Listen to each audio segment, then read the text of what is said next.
नमस्कार, आप देख रहे हैं CNZ रिपोर्ट्स। आज इस वीडियो में 3 कोर्ट से जुड़ी अपडेट लेकर के आया हूं। सबसे महत्वपूर्ण अपडेट सुप्रीम कोर्ट 69,000 शिक्षक भर्ती से लेकर है।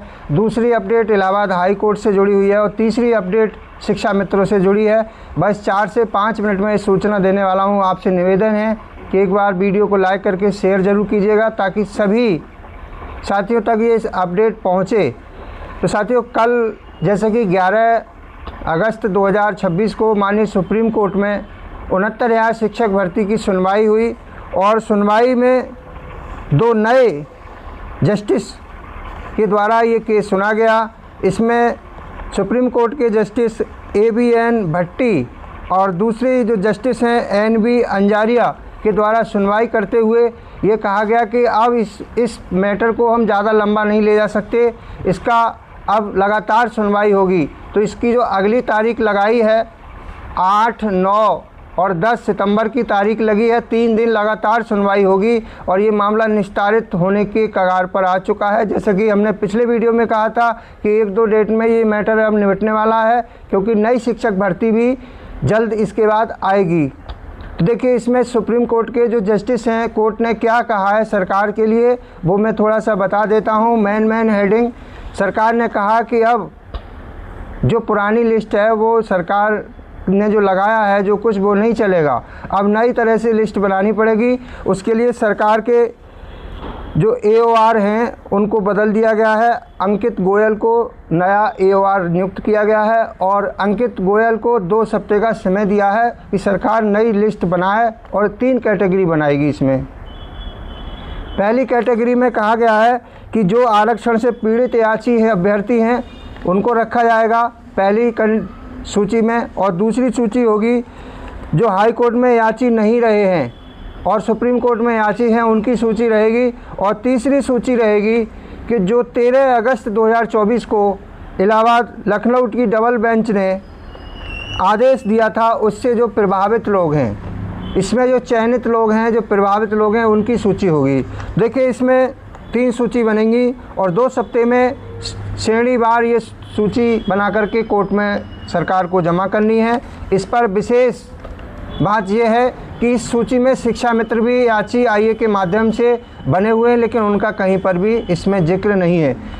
माननीय सुप्रीम कोर्ट से एक निवेदन है और सरकार से, जो भी लोग इसमें शिक्षा मित्र इसमें IA के द्वारा बने हैं वो भी अपने वकील के माध्यम से इसमें जानकारी लें और सुप्रीम कोर्ट में अपना पक्ष रखवाने का प्रयास करें, ताकि एक सूची शिक्षा मित्रों के लिए भी होनी चाहिए।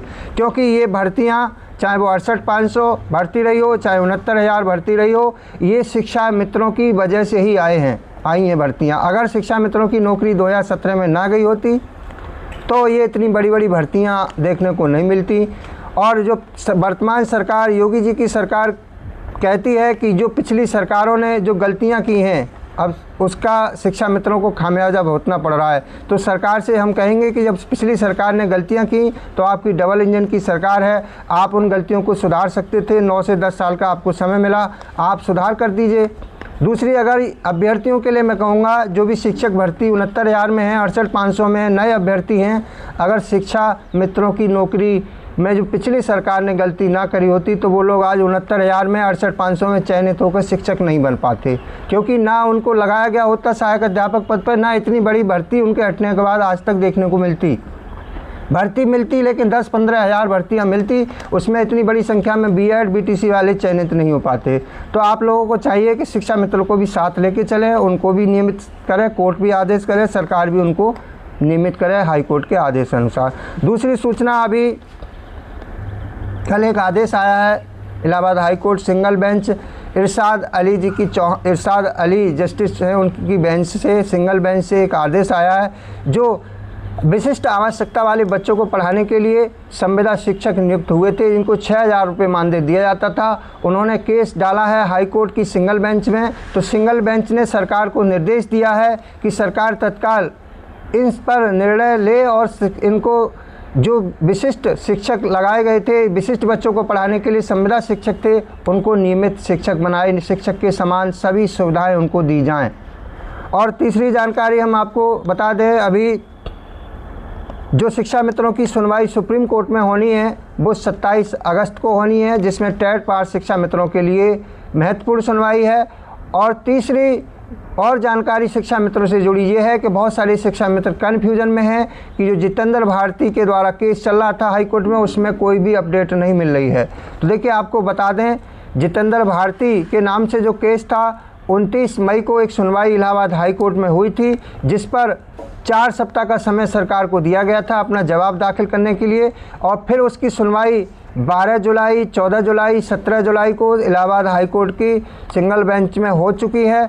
और उसका भी सभी केस जो सरकार ने प्रत्यावेदन लगभग 1 दर्जन से ज़्यादा 14 से 15 रिट याचिकाओं पर आदेश निर्देश सरकार को दिए गए थे कि शिक्षा मित्रों को जो टीटी पास हैं, एनसीटी का मानक पूरा करते हैं, उनको शिक्षक बनाया जाए।